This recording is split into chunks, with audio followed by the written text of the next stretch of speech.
items? Well, one of the signature products that they came up with that was really neat is called the Scarlet O'Hara. So I'm not sure if you're familiar with the Scarlet O'Hara, but it's chocolate cake with a raspberry filling, chocolate icing with a chocolate pour on it. It's always been a very exciting cake because if you love chocolate, you're going to love the Scarlet O'Hara. They asked my mom, how did you come up with the name Scarlet O'Hara for a cake? She goes, well, there's so much chocolate in this thing, frankly, you don't give a damn.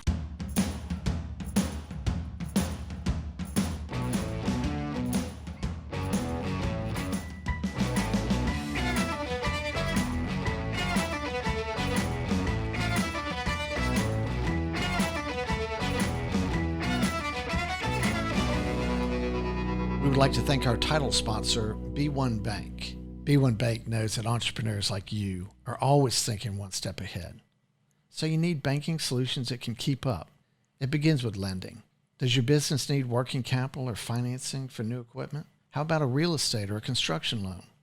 Good news, the B1 lending team is ready to learn your goals and help you find the best lending option available. Now let's talk about uncomplicating your daily cash flow. B1 offers a full array of treasury management services that let you collect funds faster, pay funds more efficiently, and access your information with powerful online tools. Most importantly, B1 understands the value of working with local nonprofits to build a stronger community. They believe in giving back through hands-on involvement with their B1 Community Outreach Program because it's simply the right thing to do. B1 Bank. Be uncomplicated. To learn more, visit b1bank.com. Equal housing lender, member FDIC. Hello, I'm Andrew McClendon, your host of the Next Entrepreneur Podcast. We're here today in the Propel Production Podcast Studio in Baton Rouge, and we welcome our guest, Mr. Felix Sherman, owner of Ambrosia Bakery. Felix, welcome to the podcast. Thank you, sir. You gave me a tour of your business yesterday, which was just really fascinating. Could you tell how excited I was to? You were pretty excited. Yeah. I love business, and I love looking at businesses that make products.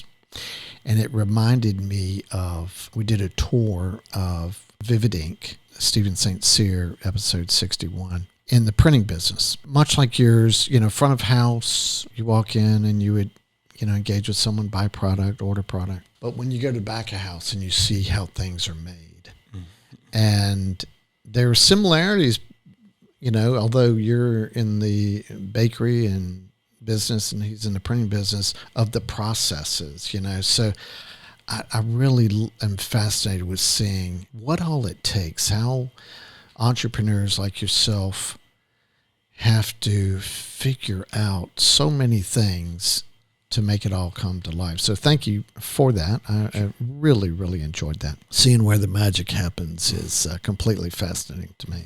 And it took me back to my days in college working in kitchens and restaurants. And there's something about that atmosphere I just absolutely love. So why don't we take it back to where it all started. Your mother and father started the business. They're New Orleans natives. Tell us about how that all started. Well, my dad worked for Zet's 7-Up bottling company down on Montague Street in New Orleans for a long time. He started off as a delivery man, delivering soft drinks, and worked his way up to become a salesman, and then became a manager. So he ended up managing distribution area out of Lockport, Louisiana. So he ended up driving out to Lockport quite often. In the meantime, my mother, one of my best friends' mom, asked my mom to go and take cake decorating lessons. So she just kind of created a hobby of it, started having some fun with it, started collecting all these contoured pans to be able to bake stuff, little, bunnies and rabbits and all this stuff,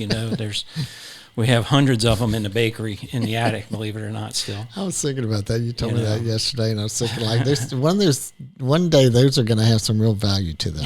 So anyway, my dad ended up traveling a lot to Lockport to run the business for 7-Up over there. And right about, time for me to graduate from high school and started college, they literally dropped me off on the corner, Broadway and Zimple, uptown New Orleans, left me there as they moved on to Lockport and started living over there. So I didn't even get to help them move or anything. He did that for many years. You felt like you'd been abandoned, right? Yeah, just standing there with my mattress, going... there you go. My mom always rides me because I make fun of that, but it's true. Well, that similar thing happened with my oldest daughter. Right as she was leaving to go to college in Manhattan, we moved from Baton Rouge to Austin. She was gone, but she was going north and we were going west. Right, and right. She called us the Abandoners for a number of years because her childhood home was now gone. So your mom's baking cakes. Yeah. And your dad's climbing the corporate ladder. Correct. Yep. They lived over there for quite a while, and she started making them out of the house, and even doing people's wedding cakes. Really?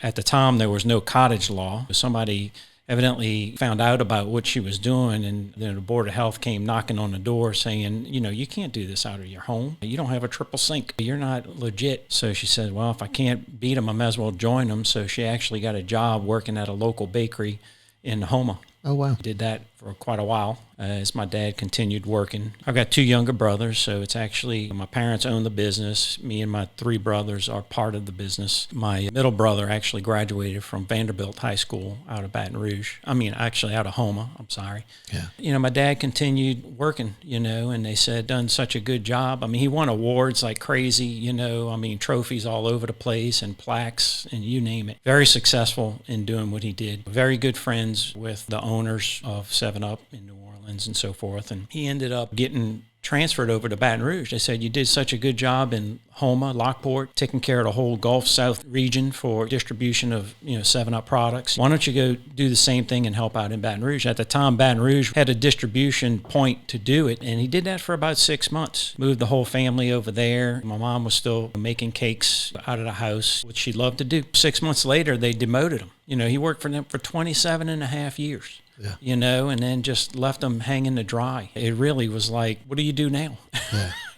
He ended up selling insurance. He actually worked for Charles Chips. I don't know if you remember Charles Chips at one point in time. The delivery. Yeah, and you got your potato chips delivered to your house. Yeah, and the big tin. Oh, yeah. Oh, yeah, I still got the tins. Yeah, those are awesome, man. He was struggling, trying to get by. He still had some meat on the bone there as far as raising kids and educating kids, so...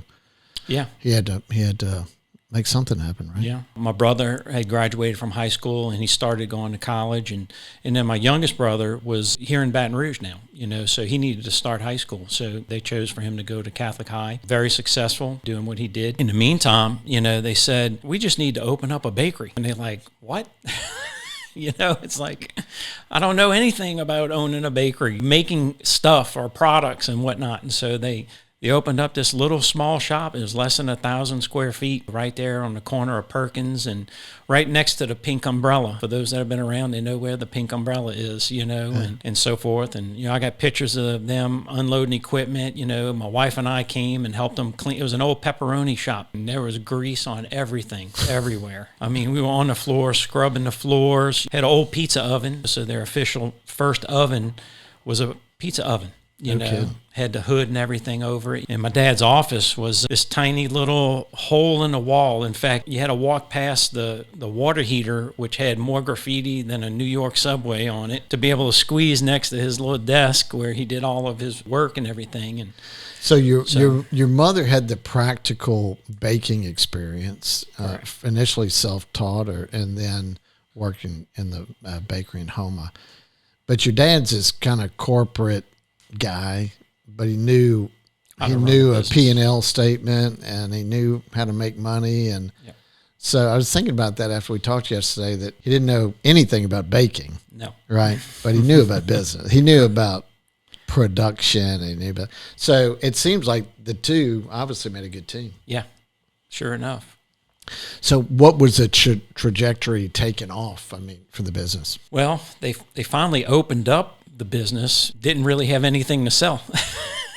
He got really well known. He started communicating with people to create the cinnamon rolls. The cinnamon rolls that we make were his number one thing. People loved them, and they're huge. They're very big, the ones that we make, and we still make them today. You didn't have a signature product starting off. Not at the very beginning. Correct. So correct. Did cinnamon rolls become that first thing? Cinnamon rolls were really the first thing to put in the case, which was kind of wild. They may tell a different story. I wasn't personally there amidst all the noise that's going on, you know. Right. So my mom had a lot of experience from doing the cakes, and so she she became very creative with all what we call our specialty cakes, which are, you know, signature cakes that people make that represent you, you know, in your business and stuff. And so she came up with the fresh strawberry cake, which it's got its own secret recipe to create the icing that goes on it, you know. So that's your signature product. Correct. Correct. And how many of those are y'all selling now? Oh my goodness! I mean, like if you look in a week or a month, how many? I was taken back with how many I saw, you know, just prepped for maybe today. It's close to 500 or 600 a week. You know, oh my goodness!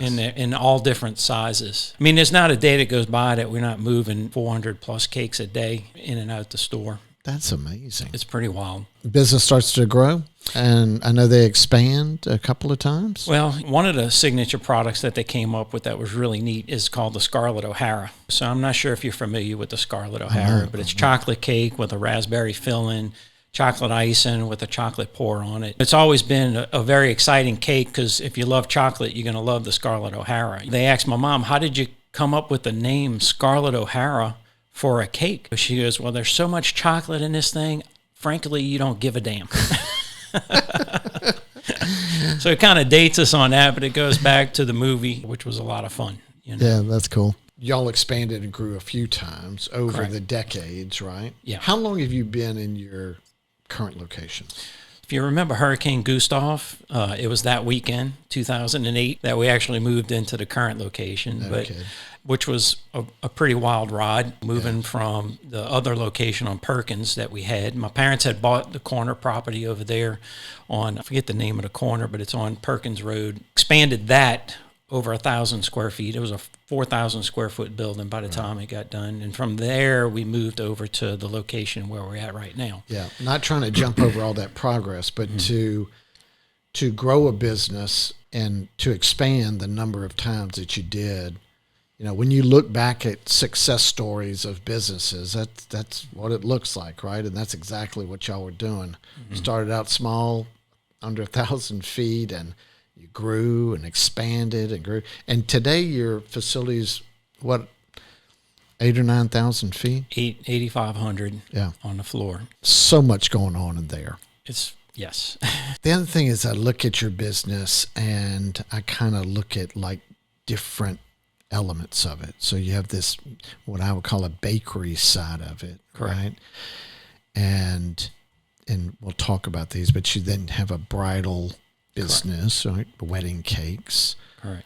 You've got your king cake thing, which I guess is seasonal. Correct. And then you've got your deli. Yes. Right. And so many other things. But we talked about your signature cakes, that strawberry cake. Mm-hmm. What all else are you doing on the bakery side of business? You guys, I mean, you've got a case, I think it's like 60 feet long, filled with innumerable products. But what all do y'all do? We're known for our cakes. The display case is very long. It's longer than our last building was wide, you know, and so once we got that installed, you know, we had to figure out exactly what we're going to put in it. And that's where we had to become very creative.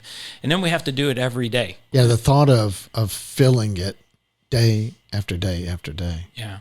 So my dad's always said that you never want to have an empty case. Nobody wants to buy the last donut. Nobody wants to buy the last cinnamon roll. So it's constantly got to be filled. When it comes to production, we always make sure that we have plenty of backup to be able to put into that case to keep it in the full state, which really helps tremendously with sales. Yeah. You know, because people come in and it's like a smorgasbord. When it comes to Thanksgiving, which the day before Thanksgiving is one of our biggest days, single days of the year, people just line up and they just go down the line, give me one of those, 3 of those, 10 of those, and they start at one end and work all the way down to the other end, you know, so it's kind of wild. You got pastries, I saw truffles, petit fours, you talked about your cinnamon rolls, kolaches. Kolaches, yeah. I walked out there with a tray of goodies last night. I had baklava for for dinner last night. Yeah. Along with some carrot cakes. Is there a formula for like the quantities? You talk about filling that thing every day. Is there a formula for how much of each product you would need depending on the day of the week? How do y'all do that? It varies, I mean, some stuff will run out faster than other items. Then we get kind of backed up, have to go create more. It's the kind of business where, not only are you selling things, but you're in production as well. So you have to make what you're going to sell. Right. For the customer. So it kind of creates its own little challenge there. So every morning or at the end of every day, are you determining what needs to be made? I mean, does that fluctuate? It fluctuates. Yeah. It does fluctuate. The pastry side of things for the morning, the bakers will make those off early in the morning, so we'll have them ready for when we open at 8 a.m. But on the other end, the pastries, the cold case pastries are things that we have an actual pastry chef that's actually producing. And so it all varies based on the season, the day, game day, holiday, or whatnot, and some things will fluctuate. Cake-wise, king cake-wise, everything kind of has its up and its lows, its highs and its lows as far as what we produce. So it's something that it just becomes like a natural thing that we do as far as explaining what we need to be able to put in the case, So much product, man. Tons. Yeah. Tons. We'll talk about wedding cakes and that's how the business, but a big deal is birthday cakes, right? Correct. And I was intrigued with how your website, you can order things online, right? And so many different options, but you can now even have images of the birthday boy or girl on the cake, right? So they could send you a picture. Correct. And then y'all can make that edible frosting on the cake of that. Yeah. And it's called an edible image, you know, and people upload, the image directly when they place the order on the site. And then we'll preview it ahead of time because, I'm really heavy into licensing because we don't want to do anything that's illegal. People don't understand that portion of it. But I've had too many other bakeries around the country because we're part of a large group of bakeries of people all over the country that we're friends with. People have lost their businesses, because they've printed the wrong item on a cake. A new thing, I think, is the caricatures. Correct. Yeah, that was cool. That is really cool. How does that work? Yeah, so there's another. It's not just an image. You got to take an image, and then you have to make it into a caricature before it goes on the cake. Right. Caricatures. We usually have to have at least a 72-hour heads up. To be able to go through the entire process.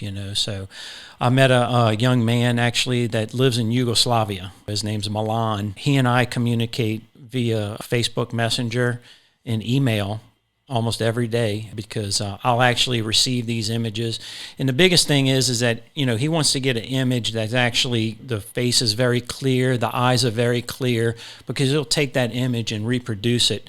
And he'll actually draw it out and sketch it out on his computer and then create whatever they're looking for. If they want them sitting in a car, he really likes doing cars. Cars are really cool. He likes putting them in cars and being futuristic on things like that. And of course, things are different from Baton Rouge, Louisiana and Yugoslavia, so we deal a lot with football teams and numbers, just this, recently, I did a dad holding with his daughter LSU uniforms. So it was two people in the image, and then had another dad that wanted to, he was turning 50, so he's in the LSU uniform holding a hat, and he's got a number 50 on his jersey, and so.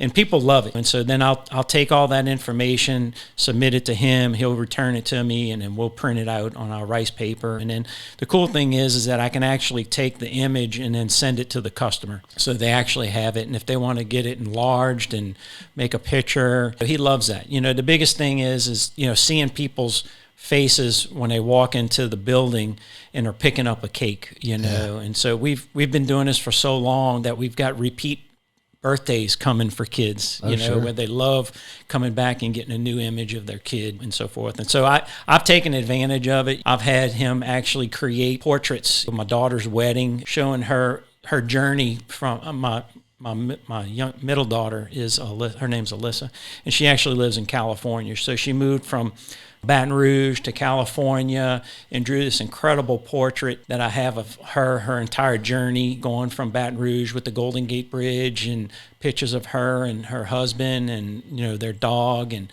On a cake. Well, you can put it on a cake, but I actually printed it and have it framed.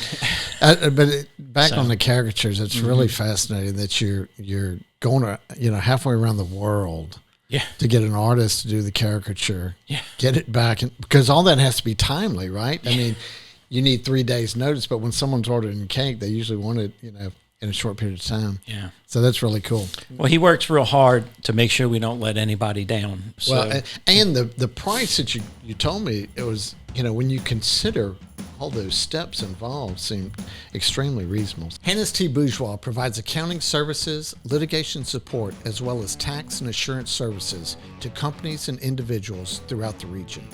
With offices in Baton Rouge, Denham Springs, New Orleans, and Hammond, their team of professionals have a wide range of specialized expertise and give personalized attention to each client they work with.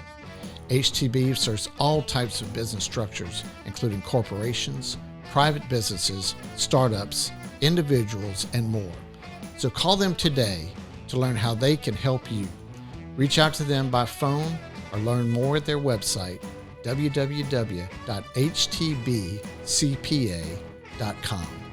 A little testimonial here. HTB has been my accounting firm for over 30 years and have guided my initial company from startup to expanding to numerous operating companies. HTB has provided guidance in helping us expand across the U.S., doing business in more than 30 states. Flat out, HTB has made all the difference in the world to our business. This podcast is sponsored by NAI Latter & Blum, Louisiana's leading commercial real estate firm, offering expertise in every discipline, including office, industrial, retail, multifamily, and corporate services. Their agents guide you through the real estate process from start to finish, using a host of marketing, prospecting, and analytical technologies. As leading entrepreneurs, your valuable time and resources should align with the most trusted name in commercial real estate, NAI Latter & Blum. Learn how they can work for you at www.ladderblum.com. Turnkey Solutions is a nationwide cybersecurity and IT systems expert, providing the services that growing businesses need to stay ahead of hackers, hurricanes, and IT nightmares. With 24/7 support teams and offices across Louisiana and Texas, they bring peace of mind to companies of all sizes. Their 5-star rated team provides lightning-fast IT support with the cybersecurity and business continuity solutions today's businesses demand. When you're looking for a technology partner to provide you with peace of mind, find out more by calling them at 225-224-6594 or chat with them online at www.tks.la/NXT. So the bridal side of your business is big doings, right? You guys are award-winning wedding cake bakers, and it seems to me like, that's just a business in itself. It's so specialized. The engagement of the bride in the process and finding that perfect cake is like infinitely more important than just like a birthday cake, right? Oh yeah, for sure. And of course the size and the expense and the delivery and all that stuff. So tell us about that side of your business. Well, my mom is what we call a certified decorator. So she's Cheryl Sherman CD. There's not many certified decorators out there. They have to go through an amazing amount of classes and instructions, and where they're actually making cakes and get judged and so forth and so on. So she's definitely put her time in, no doubt about it. And she's been able to pass that on to some very talented girls that we have working for us now. It is a huge part of our business. It's usually about 25% of what we do, enough to where we have a very large room that takes up a lot of square footage for that. Right. My mom did it for many years, as far as sitting there meeting with couples, and of course you never know, she'll have an appointment for people to show up and 15 people show up, want to be a part of it. This is all pre-COVID. It becomes very entertaining at times. Lots of people making decisions on what they want. But of course, since we've had COVID, my mom's pretty much retired now and not a part of what we're doing. But we had to keep the business going. Fortunately, we have my sister-in-law, her name's Yvette. She runs the bridal department for us. She pretty much handles handles everything that we need to do. And there's so many details, that are involved, from, people just deciding how many people they need to feed, exactly what flavors they want, what type of fillings they want, scheduling and so forth. So there's a lot of work involved in doing that. I mean, it seems like there's a big investment in the consultation side of it. If you're ordering a birthday cake, those decisions happen pretty quickly. I know wedding cakes, that's a different deal. I remember when my oldest daughter was getting married, and a group of us had to go and do this tasting. Mm-hmm. I'm going along with it all, but I mean, I can taste it at the wedding. That'd be okay. It's a little different for guys. Exactly. But I mean, it was eye-opening. It's like, oh, okay, this is a thing. That's a big investment. So it was just interesting the way that room in your business is, the wedding room where all the cakes are and all the decisions, and it looked like you're buying a house. Yeah, exactly. Exactly. But I was curious, you mentioned COVID. That comes up frequently on the podcast because it impacts all businesses in one way or another. But what did you see happen? What happened to the wedding industry, the wedding cake business during COVID? COVID was kind of like an eye-opener for us. And a lot of people, are like, I can't believe this happened. But in all reality, we took it to a positive standpoint and actually are looking at all the positives that have come out of it. The wedding cake business pretty much stopped. Right. People couldn't gather together. They couldn't be in the same room, so forth and so on. And then when we were able to, so we had a lot of people wanting refunds, which of course, we can't give a refund, it's in the contract once they've submitted a contract and so forth. So we had a lot of people that were just putting them on hold. We would actually do it at a later date, which we've been able to manage to do that for those folks. But that's 25% of your revenue. Yeah. It pretty much dried up. Yeah. So the cakes just got smaller to where it was no big deal for me to deliver a 5 or 6 tier cake. Now they're just 2 and 3 tiers. If it's okay to call it us post-COVID now, You're saying that even today, wedding cakes are smaller? The majority of them are. So is that it? And you had mentioned that one of the wedding venues down the river that's a well-known wedding venue was actually building a smaller facility. Correct. Or a facility to house smaller events, so it felt more quaint, which is interesting. So I was just curious, is that as much to do with COVID, or is it more just inflation, the cost of everything? And so your budget or a bride's budget may not have changed, but the cost did, and therefore the count is down. I guess it could be a combination. I guess it could be a combination. Sometimes it is what it is. If they're inviting smaller amounts of folks, they don't want to have a massive room that's going to be fairly empty where they can do it in a small. It's a big investment, though, for them to be able to do what they're doing over there, which is pretty impressive. Well, your wedding cakes are beautiful for sure. How many of those are you doing in a good year? Oh, wow. Well, usually anywhere from 4 to 6 to 10 every Saturday. Fridays as well. Fridays not as many because it's a work day for most people.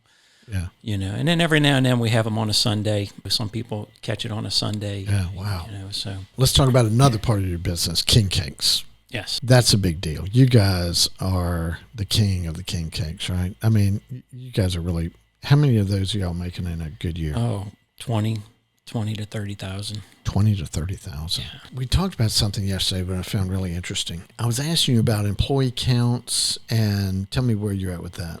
65. 65 employees. It's just amazing. I mean, it's really so much going on there. And we talked about seasonally how that might ramp up. And you told me that you'd really done something different just in the past year or so to address that, trying to keep it all kind of in-house. Talk to me about that. Well, this kind of goes back to COVID. We actually replaced about 90% of our employees post-COVID. They just didn't want to come to work. The hours that we had were ridiculous for folks that didn't want to come to work. We had to open at 6:30 and close at 6 p.m. so people couldn't work the entire day. So that's where we had to start making some decisions. Whereas, we gotta work smart and not work so hard. Now, granted, the bakery business is a very hard business to work and operate in, without a doubt. Number one is because you have wonderful customers that want to be pleased, and we do everything we can to please that That's customer. hard work. It is, because they got certain expectations, that they want to be able to provide for them, and that's one of our goals. Well, and that's why you are where you are in business, because you've been able to do that successfully for all these decades. Yeah, we kind of started making it more of a one-team effort. So when we hire people, we want them to understand that, you're a cake decorator, but when Mardi Gras comes around, you're going to make king cakes too.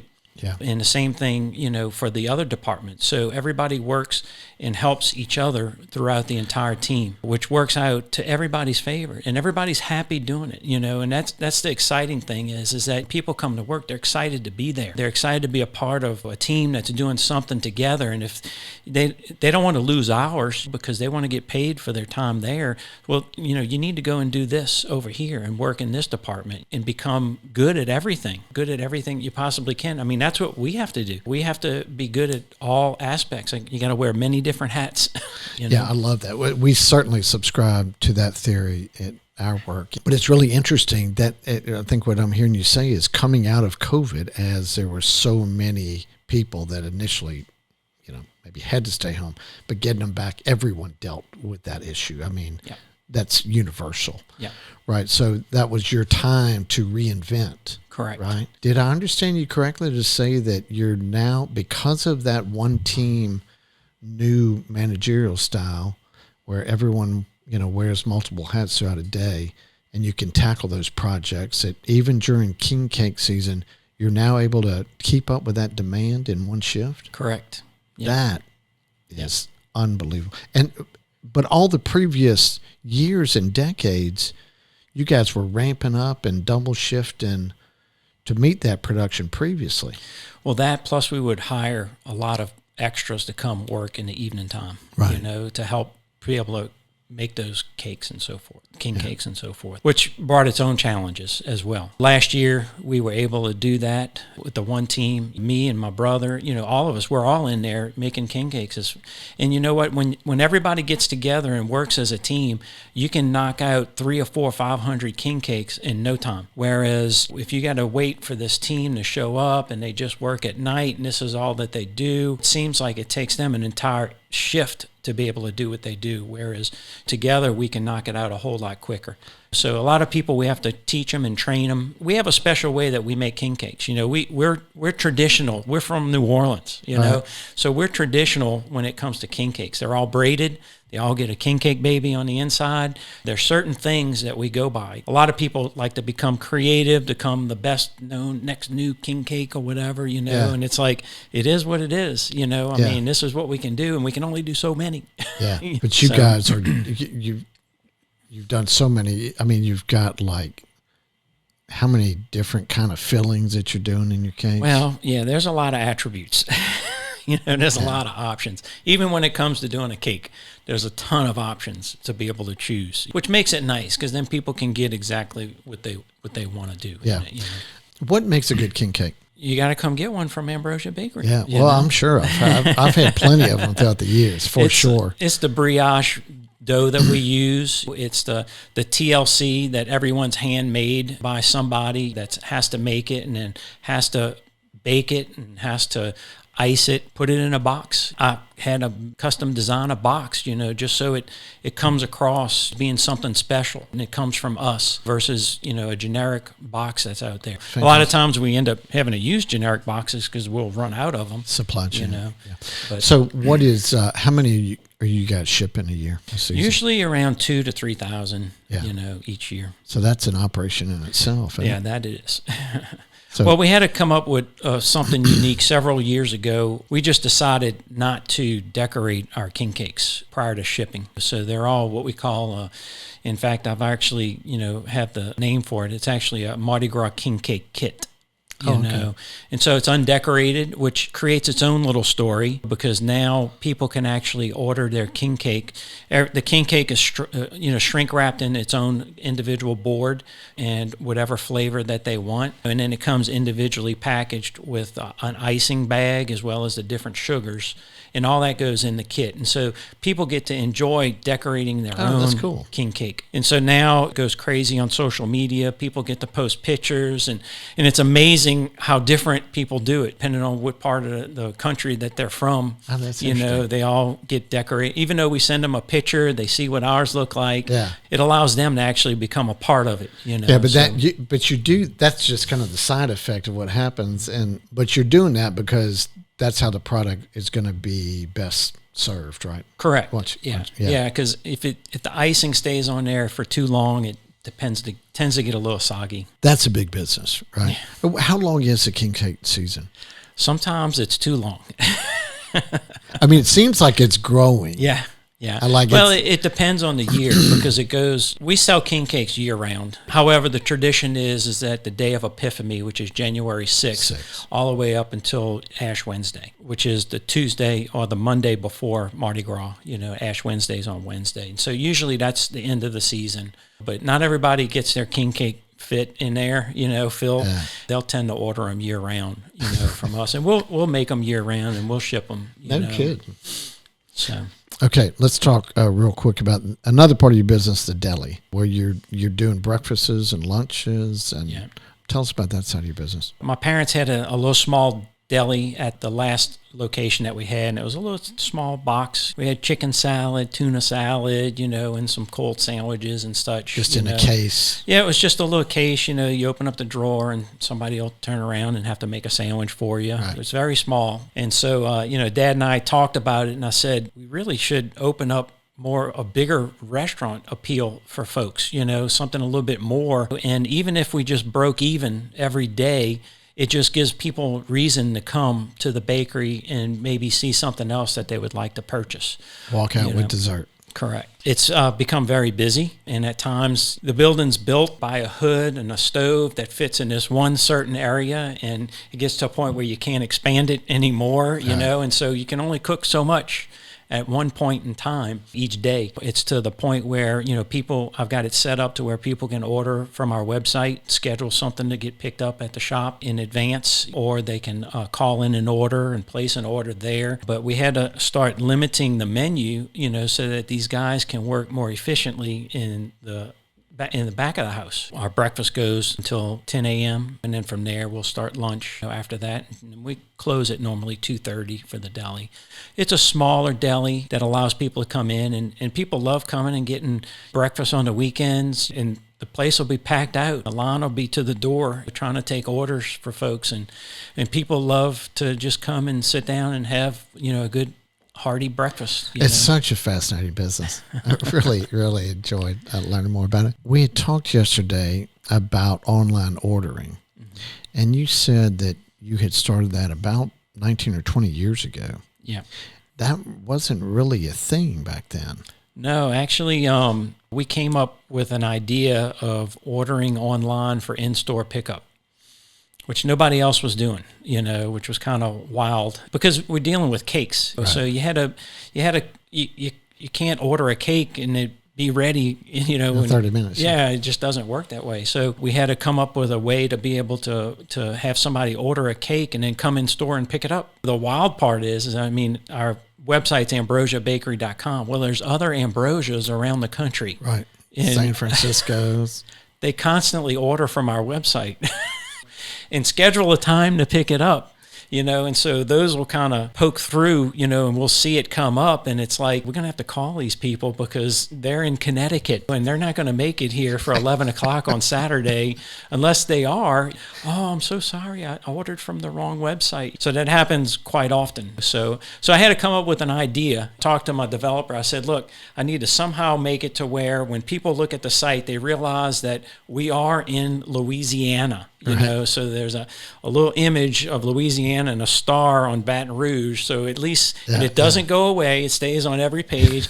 People still seem to order, which is fine for king cakes, but for regular cakes, it makes it a little bit of a challenge. Yeah.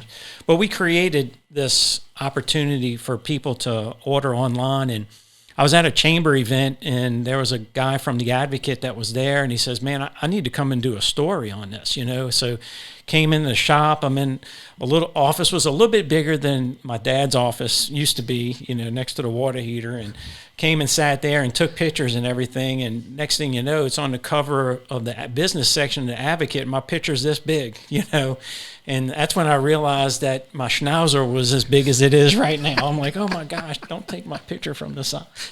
But anyway, so it became kind of a thing. We actually created the site to be more and more adapt to what people were actually wanting to do, as far as ordering cakes online. And now it's become very popular. We get a ton of business, at least for the people that can think in advance. Because, for last minute stuff, we have a 48-hour notice on there. So they can't place an order, at 7 o'clock at night and expect to pick it up at 8 o'clock in the morning. Pivotal is pleased to sponsor the Next Entrepreneur podcast. Pivotal is a commercial building contractor that performs new building construction, building maintenance, tenant improvements, renovations, and additions. Pivotal has been in business for over 25 years. The Pivotal team is simply the best.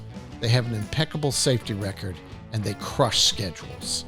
A focus on quality and professional communication is at the root of their success. Pivotal also performs programs for clients who build in multiple markets with current projects in Texas, Louisiana, and Mississippi. If you are looking for the perfect addition to your project team, a contractor who can deliver the results you need to succeed, Pivotal is the one. When it's critical, call Pivotal. They can be found online at pivotalperforms.com. This podcast is sponsored by Mayhall, Fondren Blaze, a Louisiana business litigation firm, offering sophisticated legal advice that is tailored to meet the needs of their individual clients, including a wide variety of litigation, complex business negotiations, corporate formations, closings, and title examination. As leading entrepreneurs, your valuable time and resources should align with the expertise of MFB, a Louisiana practice made for business. Learn how we can work with you at www.mfbfirm.com. Could you or your business benefit from a comprehensive financial plan? Our sponsor, Centura Advisors, is a locally owned firm in Baton Rouge, Louisiana that specializes in personal and business financial planning, tax planning, corporate retirement plans, and investment management.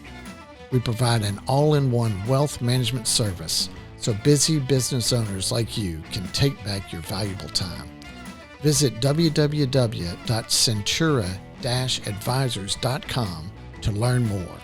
Centura Advisors, it's time to plan your future. So as beautiful as your display cases are with all your product, it really is something to see.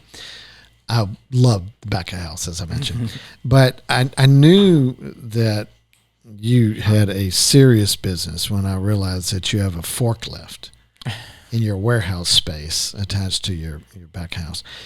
You're bringing in a lot of product when you need a forklift. So I was like, man, this dude's for real, man. The production areas, where you have your sheet cakes, I guess it's called, and then your ovens there, and your dough making area, and your dishwashing, and then your strawberry cake area, and then your wedding cake stacking area, and then your wedding cake decorating area, and your deli. It's like just going across back of house and seeing the order and the structure and where the coolers are placed in the ovens, and just so fascinating. And then seeing all the product and huge bowls of frosting and filling for the next day, and oh my goodness, it's like it's a major operation. A lot to control there. Yeah. Well, we've got the best team. The staff that we have are incredible. They do a great job. Everybody's, unified, a lot of communication that we stay in touch with each other when things happen. As far as the production goes, there's tons of equipment that we've had to make major investments into. Starting outside with the equipment, I'm looking at delivery trucks, refrigerated truck, and I think you said you got another one coming. Yeah. There's a lot that happens in there, but then you have to deliver these wedding cakes, right? And Yeah. they have to show up at the, wedding venue. This huge stack of cakes has to make it onto that cake table, right? But there were so many automated pieces of equipment in there. It was fascinating. I mean, pneumatically controlled stuff. Walk us through some of the specialized equipment that you guys utilize to make all your products. So one of the pieces of equipment, it's called a unifiller. Actually, I purchased this when we were at the previous building, before we moved over. What it does is that you're able to fit an 80-quart mix of a batter inside of the unifiller, or the hopper they call it. Right. And then you can measure out, because we already have exact measurements that go for an 8-inch cake, or even cupcakes, even little mini cupcakes that we can use. We have different sizes that we can use on there. But the unique thing is that you want to be able to bake, when you're baking in mass quantities like we do, everything bake time is important, because you can't have one that's a little bit more than the other. So it's gonna dial in exact volumes, correct, of batter, correct, in whatever you're doing, because when you get in your oven, it's a rotisserie oven, correct. So they're all gonna cook with the exact same thickness. They're all gonna cook in the same time. There's not any hot or cold spots in the oven because it's rotisserie, right? Correct. So that's cool. Yeah.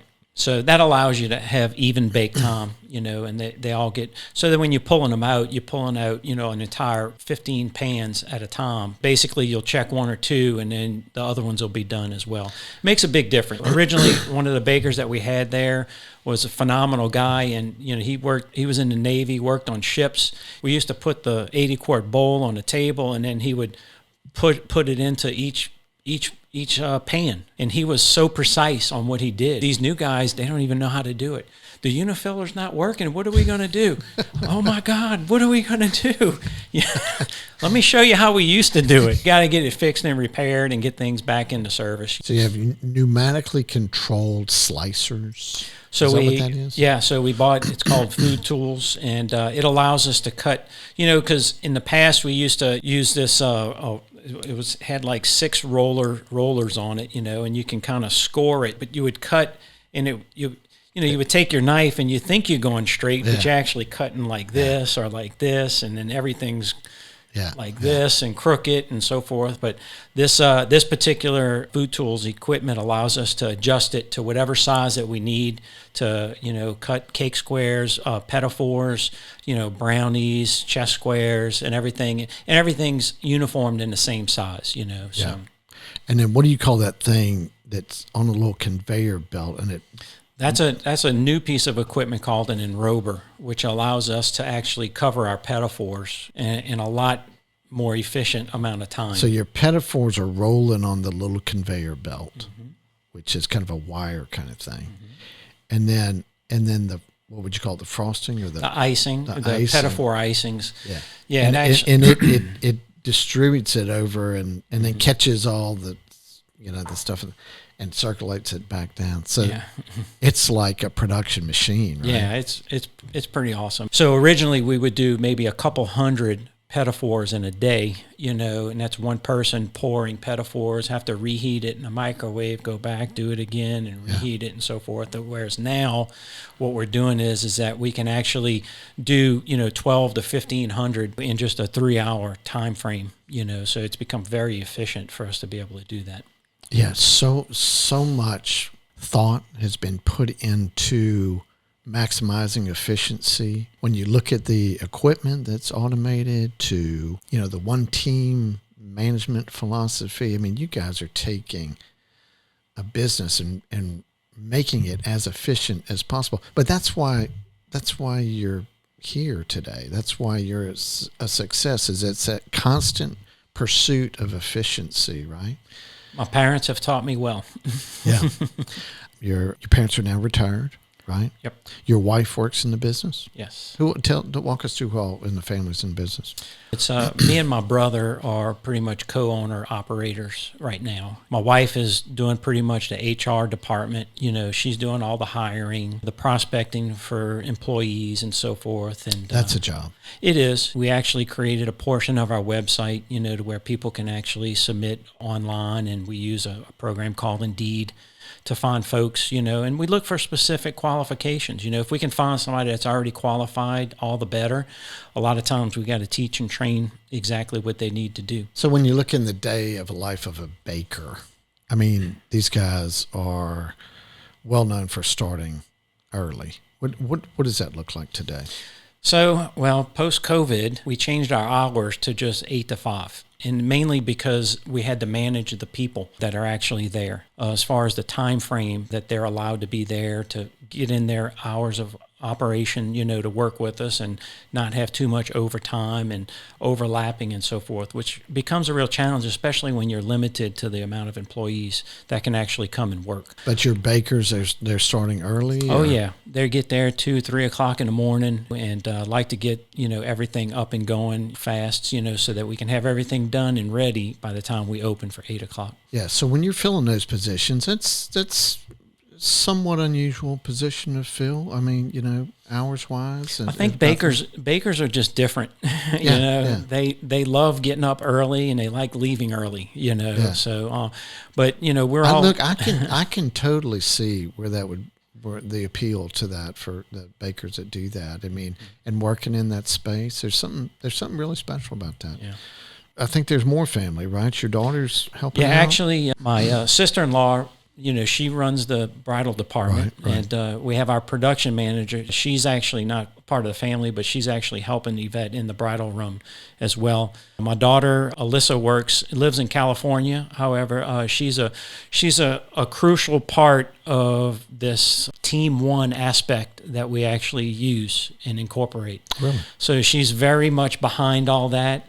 She's introduced some great podcasts of folks that we listen to and learn from. She has a new one to add to the list now.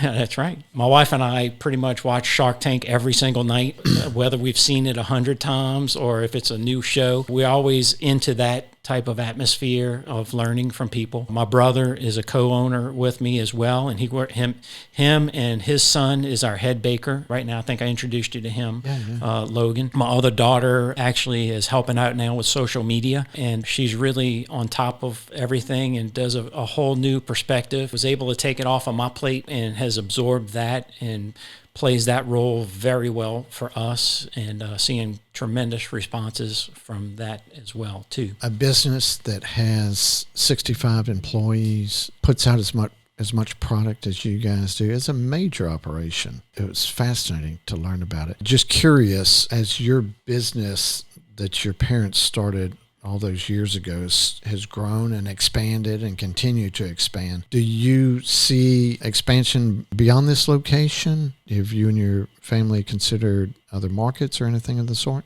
Me and my brother, we talk about it a lot, and we would like to. However, we're still trying to take a grasp of everything that we have right now. Yeah. And understanding it. And I would totally understand if your answer was, look, we got enough on our plate right now, because that seems to be an understatement, as far as what all y'all have going on. But we belong to an organization called RPIA, which has over 100 different bakeries that are affiliated with this group. And every couple of years we get together and we're able to go and tour other facilities, and I'm inspired by some of these people. It seems like we have such a big deal, but when I go and see some of these locations and what they're building and what they have, it really inspires you to be able to want to do more. Yeah, that's cool.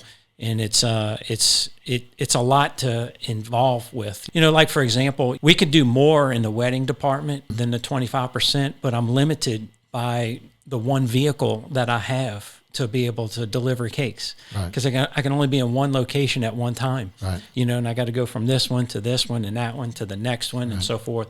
That's why bringing in another vehicle, and I mean, it's a small step, but it allows us to be able to have 2 vans on a Saturday to where we can do twice as many weddings that we don't have to turn down. There's so much that we would like to do, but we're trying to take a really tight grasp on what we have going on right now within the one facility. Yeah, very cool. Let me ask you a couple of questions in closing, wrapping up here. How would you define your management style? My management style? Yep. I never really defined my management style.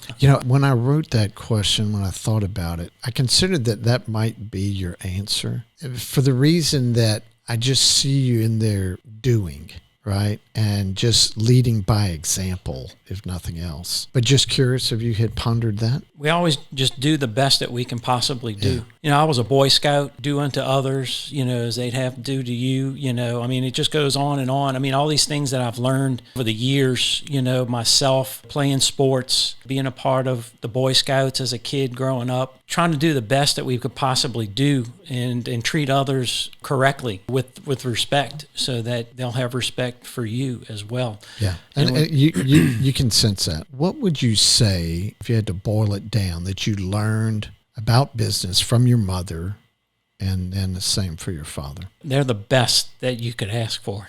Yeah. They've set the example for us, without a doubt. We were there to learn from them. You don't realize it that you're learning, but you are, and they set a high bar for sure. Yeah, they did. There's no doubt. They've moved away. They've retired, still engaged. Yeah, they retired and actually moved 10 hours away. Yeah. I'm just curious, when you think about your dad's office, shimmying around the water heater to get to his little desk. Back in those days, your mom's baking and they're making a go of it in this 1,000 square foot building. And you look at what you guys are doing today, and you look at the production, and you look at the automation and the systems that are in place. It's just such a journey. I wonder what sometimes your parents think about that when they look in and they see how much is going on now and think back to the start. Mm-hmm. Tremendous growth. Yeah. So look, congrats on a great business. Absolutely fascinating to learn about your business. It's the reason why I do this. I love it. And I've enjoyed talking with you, and I appreciate you taking the time to talk with us. Absolutely. Thank you, sir. Thank you. It is completely fascinating to me to look at a business like Ambrosia Bakery, from where they started to where they are today, and all the growth and expansion that they did throughout the years. It's this constant pursuit of efficiency, from their online ordering they started 20 years ago, to their automated equipment, to their upgraded management systems of one team. These guys have a fantastic business. So glad that they let me in and gave me the grand tour. Wish them continued success in all they do. We appreciate you guys watching. Catch you next time. We would like to thank our title sponsor, B1 Bank. They can be found online at b1bank.com. The Next Entrepreneur is produced by Propel Productions. You can find more information at propelyourstory.com. Don't forget to subscribe to the Next Entrepreneur podcast and hit the bell for notifications. You can also follow us on social media. The links are in the description below.